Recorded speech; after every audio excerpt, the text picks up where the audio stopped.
Des relations particulières sont développées quand le gouverneur est récent au pouvoir et surtout quand il s'agit d'un usurpateur.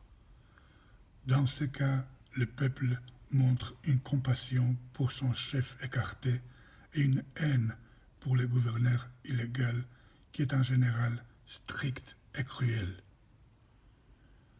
Un point spécial sur lequel les trois tragiques, et surtout Sophocle et Euripide, insistent, c'est ce que nous pourrions appeler le test du pouvoir, c'est-à-dire que le gouverneur prouve qu'il est digne de sa fonction seulement quand il commence à l'exercer.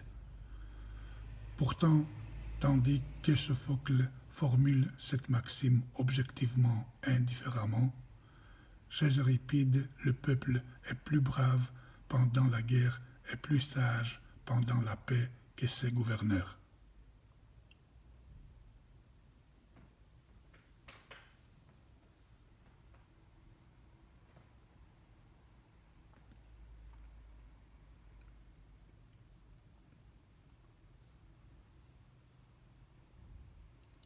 À première vue, nous pourrions conclure erronément qu'il n'y a pas d'évolution des situations et des idées politiques claires et bien formées d'Échille à Euripide. Cependant, une approche plus attentive nous montre que l'évolution existe. Elle correspond plus ou moins à la réalité contemporaine et elle a la forme d'une courbe qui commence d'un point, descend un peu et après monte un peu plus. Je m'explique.